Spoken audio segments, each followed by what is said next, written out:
अस्सलाम वालेकुम नाज़रीन, सराबर किताब से मुखातिब है। दो तीन अहम तरीन खबरें आपके सामने रखनी है। एक वीडियो सोशल मीडिया पर सर्कुलेट कर रही है, उस वीडियो के बारे में भी आपको बताते हैं। लेकिन एक और बड़ी शख्सियत है, इमरान खान के सज्जे खब्बे होती थी। इमरान खान ने उन्हें बहुत बड़ा ओहदा भी दिया। खान अक्सर उनका जिक्र करते थे, वो भी इमरान खान के बारे में बड़ी कलाबे मिलाते थे, तारीफें करते थे। लेकिन मुश्किल वक्त आया तो वो भी पीठ दिखा गए हैं, वो भी साइड पर हो गए हैं और पीठ दिखाकर साइड पर हुए हैं। उसके बारे में आपको बताते हैं। लेकिन इमरान खान को इससे पहले अटक जेल और अब अडयाला जेल में तकरीबन 95 दिन हो गए हैं। यानी खान अपनी सेंचुरी पूरी करने जा रहा है। जेल के अंदर इमरान खान की सेंचुरी होने वाली है और वो नट आउट है, वो क्रीज के ऊपर मौजूद है, वो जमा हुआ है, वो क्रीज के ऊपर खड़ा है। जो पहले बात करता था खान, अभी भी वही बात कर रहा है। लिहाजा एक कदम भी तकरीबन सेंचुरी पूरी करने के बाद और जो केसेस इमरान खान के ऊपर हुए हैं वो केसेस डबल सेंचुरी कर गए हैं। यानी डबल सेंचुरी केसेस की और फिर जेल के अंदर तकरीबन 100 दिन सेंचुरी होने वाली है। खान डटा हुआ है और खान अपनी जगह के ऊपर खड़ा है। अब इमरान खान जो जेल के अंदर है, चाहे वो इससे पहले अटक जेल में था या अडयाला जेल के अंदर मौजूद है, इसकी एक सिग्निफिकेंस है, इसका इंपैक्ट है, इसका कंक्लूजन होना है और इससे बहुत सारा एक बयानिया बनना है। यानी इससे पहले आपने देखा होगा कि इमरान खान के बारे में एक असेसमेंट थी, इमरान खान के बारे में गुमान किया जाता था या बयानिया बनाया जाता था कि इमरान खान चूंकि एक एक्सटेम्पोर किस्म का बंदा है, वॉक शॉक करता है, भागता दौड़ता है, हाइकिंग करता है, लिहाजा ये जेल के अंदर टाइम नहीं गुजारता। कि स्पोर्टी बंदा, एथलीट है, लिहाजा इसके लिए बहुत ज्यादा मुश्किल हो जाएगी। और जो ही जेल के अंदर खान को डाला जाएगा, पहले एक हफ्ते में इवन बहुत सारे लोग ये कहते हैं नशा करता है, कोकेन लेता है, कोई चर्स पीता है खान, बल्कि राना सनाउल्लाह खुद कहते रहेंगे जेल के अंदर इमरान खान को सब कुछ मिलेगा लेकिन वो नहीं मिलेगा जो घर में करता था। तो इशारा उनका था कि खान नशा ही है, नशा करता है, लिहाजा वो चीजें जेल के अंदर नहीं मिलेंगी, लिहाजा खान अंदर जाकर टूट जाएगा। बहुत सारे मीडिया के अंदर साफी सब ये कहते थे एक हफ्ता जेल के अंदर नहीं गुजार, फिर का 15 दिन नहीं गुजार सकता, फिर का 1 महीना नहीं गुजार सकता, और अब वो बंदा सेंचुरी पूरी करने जा रहा है। लिहाजा अब जो जिन्होंने जिस केसेस में जिस तरह से माहौल बनाकर खान को गिरफ्तार करवाया था, अब उनके लिए भी वक्ता पड़ा हुआ है। उन्हें भी समझ नहीं आ रही कि किस दीवार के साथ टकरे मारे, ये कौन इन्हें मशवरा देता रहा है, कौन इन्हें बताता रहा है, कौन इनके कानों में फुस-फुस करके चीजें समझाता रहा है कि ये कर लें वो कर लें। वो सारी चीजें बैकफायर कर गई। वो सेंचुरी करने जा रहे हैं और एक कदम भी पीछे नहीं हटा, लिहाजा इसका इंपैक्ट होना है। अब मियां साहब ने जो जेल काटी है, नवाज शरीफ साहब ने, उस जेल में और इस जेल में जमीन आसमान का फर्क है। वहां पर रोला पड़ता था, मीडिया का एक पूरा सेगमेंट साथ होता था, मियां साहब के लिए खाने, घर से निहारी और बहुत सारी चीजें जाती थी। रोजाना जाकर लोग मिलते थे, रोजाना जाकर मियां साहब से मुलाकातें होती थी, ठट्ठे लगाए जाते थे। मियां साहब भी सारे डील कर रहे थे तो उन्हें बहुत सारी फैसिलिटीज, बहुत सारी सहूलियत हर टाइम पर हर वक्त मियां साहब को दी गई हैं।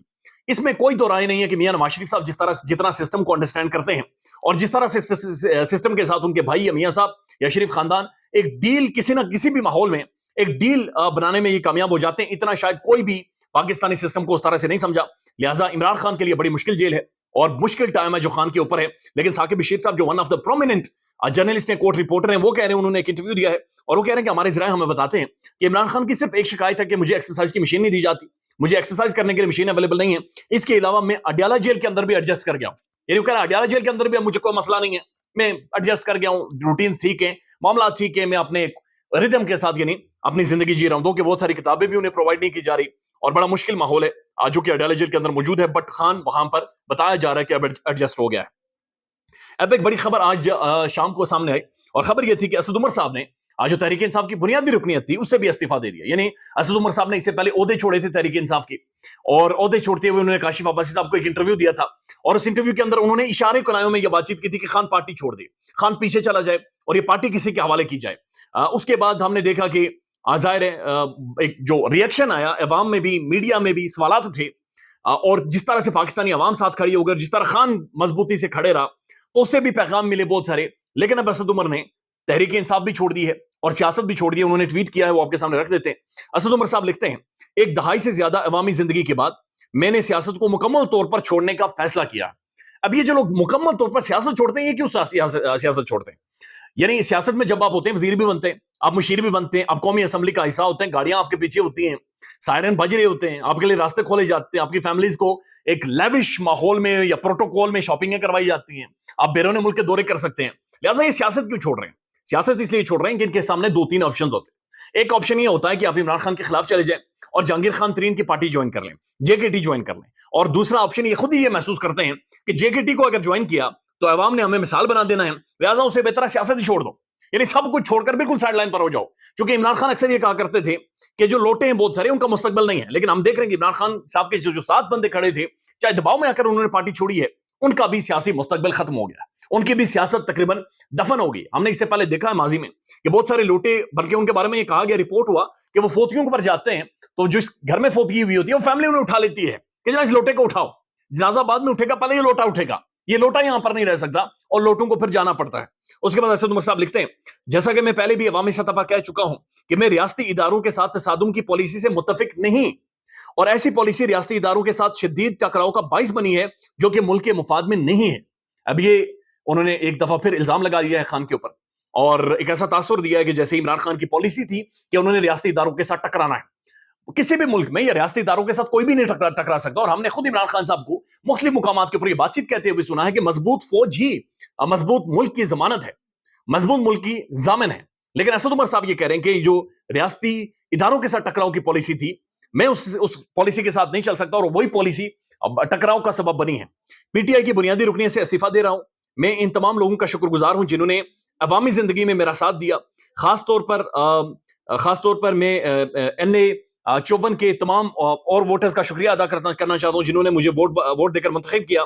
جس حلقے اور میں نے اس حلقے کی خدمت کرنے کی بھرپور کوشش کی. اللہ تعالیٰ پوری قوم پر رحمت نازل کرے. قوم کا حامی و ناصر، اور یہ کہہ کر انہوں نے خان کے اوپر ایک ہلکا سا چارج شیٹ بھی خان کے اوپر فریم کر کے اور انہوں نے سیاست ہی چھوڑ دی ہے. وہ سیاست سے ہی بالکل سائیڈ لائن پر ہو گئے، اور ظاہر ہے اسد عمر صاحب شاید کوئی نہ کوئی معاملات ان کے لیے آسان ہو جائیں، اور ان کے لیے آسانیاں ہوں گی. لیکن مشکل ٹائم تھا جہاں پر بہت سارے لوگ کھڑے رہے. ڈاکٹر یاسمین راشد صاحبہ کینسر سروائیور، 75 سال ان کی عمر ہے، 80 سال تک تقریباً پہنچ گئی ہیں. میاں محمود الرشید صاحب کو آپ دیکھ لیں. اس کے بعد بے شمار ایسے لوگ ہیں جو کہ کھڑے رہے، اور یہ بہت سارے لوگ ہیں جنہوں نے سائیڈ لائن لی ہے، جو کنارہ کشی کر گئے، جنہوں نے خان کو پیٹ دکھا دی ہے، جو نہیں کھڑے رہے. اب مسئلہ یہ ہے کہ یہ سارے وہ لوگ ہیں جو اسمبلیز میں جاتے ہیں، جو پروٹوکول دیتے ہیں. ظاہر ہے جب آپ سیاست کرتے ہیں تو اس کے کانسیکوینسز ہوتے ہیں. وہ کہا جاتا ہے نا کہ اگر آپ ہیٹ برداشت نہیں کر سکتے تو کچن کے اندر نہ جائیں. لہٰذا یہ جب مراتے لے رہے تھے، جب یہ وزارتیں لے رہے تھے، جب یہ ایک کور کمیٹی کا حصہ ہوتے تھے، جب یہ موجے یعنی گاجریں کھانے کا وقت تھا، یہ سارے کھانے آ جاتے تھے. اب جب پریشر پڑا ہے، اب جب مشکل وقت ہے، تو کھڑے ہونا ان کا فرض بنتا تھا، لیکن یہ کھڑے نہیں ہو رہے. یہ سارے پیٹ دکھا رہے، چاہے جو بھی مجبوری ہو، کچھ نہ کچھ شو کرتے، لیکن بدقسمتی سے وہ نہیں ہو. اب ایک اور خبر ہے، اور یہ خبر انصار عباسی صاحب نے دی ہے کہ بشرا بی بی کی گرفتاری ہونی ہے، یعنی عمران خان کی بیوی کی بھی گرفتاری ہونی ہے. اس سے پہلے گرفتاری سے پہلے ایک ماحول بنایا جا رہا ہے، اور ماحول یہ ہے کہ پاکستان کا جو ٹیلی ویژن ہے، پاکستان کے جو نیوز چینلز ہیں، وہ ان کے اوپر الزامات لگا رہے ہیں کہ عمران خان ان کے بہت زیادہ سنتا تھا. اور پھر یہ بھی الزامات لگائے جا رہے ہیں کہ جناب انہوں نے کوئی جادو ٹونا وہ کرتی تھی، اور وہ جادو ٹونے والی خاتون تھی، وہ پیر نہیں تھی، بکرے ذبح کرتی تھی، اور ایسے بکرے ذبح کرتی تھی کہ جن سے بلی دی جاتی تھی یا قربانی. آئی ڈونٹ نو، عجیب و غریب سا ماحول ان کے حوالے سے بنایا جا رہا ہے. اور اب جو بشرا بی بی کی گرفتاری کی خبریں آ رہی ہیں، بتایا جا رہا ہے کہ شاید آنے والے ٹائم میں نیب یہ درخواست کرے گا، یا مختلف ادارے یہ درخواست کریں گے، FIA بھی، کہ بشرا بی بی کی گرفتاری دی جائے اور بشرا بی بی کو گرفتار کیا جائے. بہت ساری خبریں یہ بھی موجود ہیں کہ عمران خان صاحب کی بہنوں کو بھی گرفتار کیا جائے گا. یعنی خان نہیں ٹوٹا تو اس کے بعد دوسرا آپشن ہے بشرا بی بی، اور پھر اسی کے ساتھ آپشن ہے ان کی بہنیں بھی. یعنی ہر حد تک جایا جائے گا کہ پٹھان کو کسی طرح سے ہرانا ہے، اس بندے کو توڑنا ہے اور اپنی ضد منوانی ہے. لیکن ساتھ انتخابات سر پر ہیں، عوام ڈیسائیڈ کرے گی، عوام فیصلہ کرے گی. ایک ویڈیو سوشل میڈیا پر سرکولیٹ کر رہی ہے، معذرت کے ساتھ میرے پاس ایڈیٹر نہیں ہے، لہٰذا میں دکھا نہیں سکتا، لیکن وہ ویڈیو جنگلات کی ہے، جہاں پر علی نواز اعوان صاحب باقاعدہ ویڈیو بنا رہے جنگل کے اندر سے، اور وہ کہہ رہے ہیں کہ 2.5 مہینے ہو گئے ہم جنگل کے اندر موجود ہیں، اور لیکن ہم آخری سانس تک اور آخری جب تک زندگی ہے ہم عمران خان کے لیے کھڑے رہیں گے. اور 2.5 مہینے ہو گئے ہیں ہم جنگل کے اندر ہم زندگی گزارتے رہے. انہیں بھی مانسہرہ سے گرفتار کر لیا گیا ہے. لیٹس سی اب وہ کس روپ میں، کن حالات میں وہ منظر عام پر آتے ہیں، یہ دیکھنا امپورٹنٹ ہوگا. خیال رکھیے گا اپنا. اللہ حافظ.